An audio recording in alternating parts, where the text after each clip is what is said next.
Bueno, inicialmente nuestra comunidad era agrícola. Poco a poco, de acuerdo a cómo fuimos dándonos cuenta del valor que tenía el recurso forestal, la comunidad se convierte en una comunidad meramente forestal.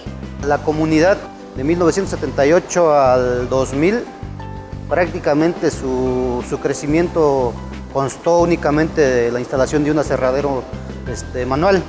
No había beneficios sociales, no había un ingreso permanente para la comunidad.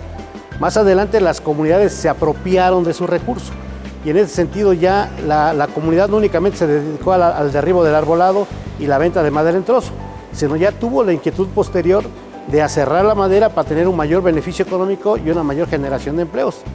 El siguiente paso ya fue darle un valor agregado a través de una fábrica de muebles. El primer acercamiento que se tuvo con FIRA fue en 1988. Bueno, se tenía ya el aprovechamiento en el bosque, sin embargo el transporte de la madera se hacía a través de particulares. Fue así que se hace un primer acercamiento con el banco y a través de FIRA y se adquiere una flotilla de 7 camiones para el transporte de madera y un tractor para la apertura de caminos. FIRA nos ha apoyado de manera permanente con algunos subsidios, ¿no? Hablamos de capacitación, hablamos de equipamiento, hablamos de viajes. Nos han apoyado para asistir a diversas expos.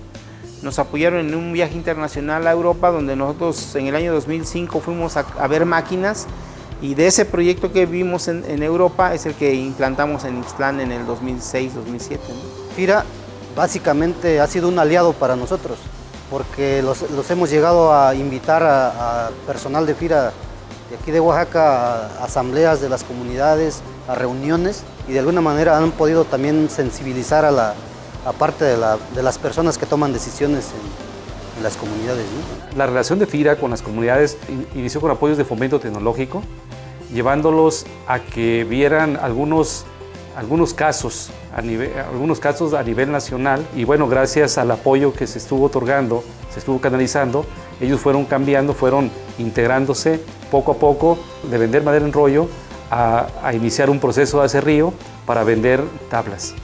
Y ante la dificultad de poder comercializar, decidieron unirse para poder comercializar precisamente los muebles que producen estas 3 comunidades forestales. Nuestra marca comercial, que es TIP Muebles, nace de las primeras letras que conforman nuestras comunidades.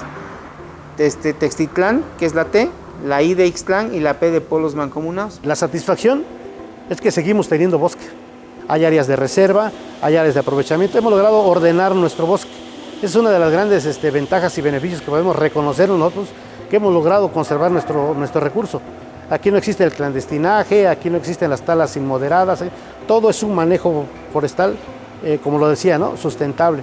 Sí, es una empresa responsable, donde sus comuneros son los que están enfrente de todos los procesos productivos, y en el sentido de que mucha parte de las utilidades que todavía se obtienen en las diferentes empresas son devueltas en un 30% más o menos, un porcentaje, nuevamente al bosque, ¿no? A trabajos desde lo que es la producción de planta, conservación de suelos, la misma plantación.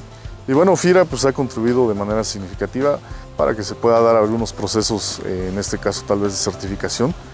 El sentido de pertenecer a una comunidad y viendo los resultados que hasta ahorita creo que hemos logrado, nos ha sentido, bueno, personalmente me he sentido satisfecho y creo que hemos podido contribuir al desarrollo de las comunidades, ¿no?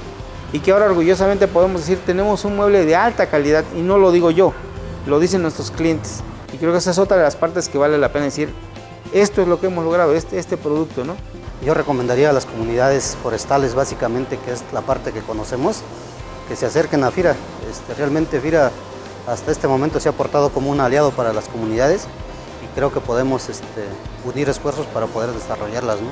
Bueno, de hecho yo les recomendaría que se acercaran a FIRA por los pocos requisitos. O sea, no es tan engorroso la cuestión de los requisitos que se piden para esto, y sobre todo por el objetivo que se tiene de apoyo a comunidades, a organizaciones productivas comunitarias, que es ahí donde realmente se requiere ese tipo de apoyos, ¿no? FIRA para nosotros ha vuelto un bastón, una fuente de apoyo bastante fundamental para crecer. Considero que sin el apoyo de FIRA estaríamos muy abajo de lo que hasta ahorita estamos. ¿Por qué? Porque definitivamente para generar 1 millón se requiere 1 millón.